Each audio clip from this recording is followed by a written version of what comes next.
Pressure কুকারের rubber ঢিলা হয়ে গেছে, কোনোভাবে রান্না করতে পারছেন না, বাতাস বেরিয়ে শীষ উঠছে না। মাত্র 1 মিনিটে স্থায়ী সমাধান। আগামী আরও 5 বছরেও আপনি এই রাবারটা দিয়েই কাজ করতে পারবেন, আর কিনতে হবে না। তো আমি ঠিক যেভাবে এই রাবারটা ঠিক করে নেই, তো এর আগেও দেখেন আমি এই রাবারটা কিন্তু একইভাবে ঠিক করেছিলাম। প্রায় 2 বছর ব্যবহার করার পরে রাবারটা আবার ঠিক এতটুকু পরিমাণ ঢিলা হয়ে গেছে। এই যে দেখেন। তো আপনারও যদি এরকম সমস্যা হয়ে থাকে, বাসার প্রেসার কুকারের রাবারটা ঢিলা হয়ে গেছে, কোনোভাবেই শীষ উঠছে না, এই ঢিলার কারণে বাতাস বেরিয়ে যাচ্ছে, তাহলে মাত্র 1 মিনিটে স্থায়ী সমাধান।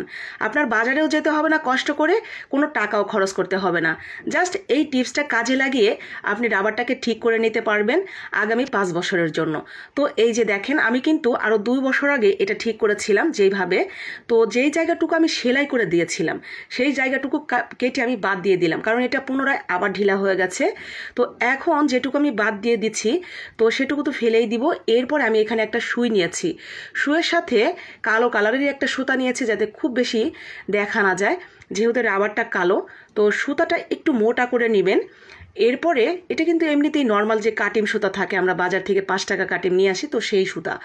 এরপরে সুইতে দিয়ে সুন্দর করে 2 দিক থেকে এভাবে সেলাই করে দিবেন। দেখেন, রাবারটা কিন্তু খুব বেশি শক্ত না, এটা খুবই নরম। এরপরও যদি শক্ত মনে হয়, অনেকের ক্ষেত্রে দেখা যায়, তাহলে একটু কষ্ট করে আপনারা কোথাও চেপে সুইটা বের করে নেবেন। আর এটা খুব বেশি টাইট না। এরপরও যদি বেশি শক্ত মনে হয়, তাহলে একটু মম জ্বালিয়ে নেবেন সামনে, মমের সামনে একটু সুইয়ের মাথাটা একটু ধরে জাস্ট এইভাবে সেলাই করে দিবেন।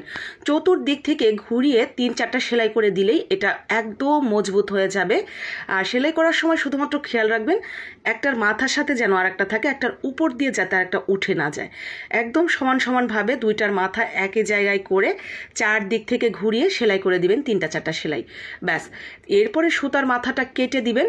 দেখবেন এইটা আগামী আরও 2-3 বছর আপনি অনায়াসে ব্যবহার করতে পারবেন। তো আমি এই রাবারটা কিন্তু দেখেন এর আগে সেলাই করে 2 বছর ব্যবহার করলাম, এখন যে আবার সেলাই করতেছি, আগামী আরও 2-3 বছরও কিচ্ছু হবে না। এক কথায় এই রাবারটা যতবার ঢিলা হবে আমি ততবারই এরকম করে করে সেলাই করি। আমার আরেকটা প্রেসার কুকার আছে, তো সেই রাবারটা আমি মিনিমাম 10 বছর যাবৎ এভাবেই ব্যবহার করছি। আর এই রাবারটার বয়সও প্রায় 6 থেকে 7 বছর আমি এই একইভাবে ব্যবহার করছি।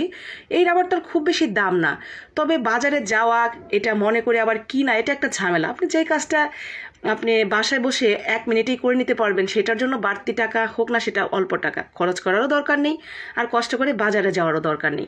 এভাবেই আপনি চালিয়ে নিতে পারবেন। তো এই তো হয়ে গেছে, দেখতেই পাচ্ছেন। চলেন এখন একটু দেখাই আপনাদের। দেখেন কতটা পারফেক্টভাবে বসে গেছে। এখন এই প্রেসার কুকারটা ব্যবহার করার জন্য একদম রেডি। এই ছোটোখাটো বিষয়গুলো বাসার মুরব্বীরা কিন্তু খুব বেশি পছন্দ করে। মা বাবা শ্বশুর শাশুড়ি খুব সহজেই তাদের মন জয় করে নিতে পারবেন এই ছোটোখাটো কাজগুলো দিয়ে। তার থেকে বড় কথা, এগুলোতে আল্লাহর রহমত থাকে। তাই ভালো লাগলে লাইক কমেন্ট শেয়ার করে সবাইকে জানার সুযোগ করে দিবেন।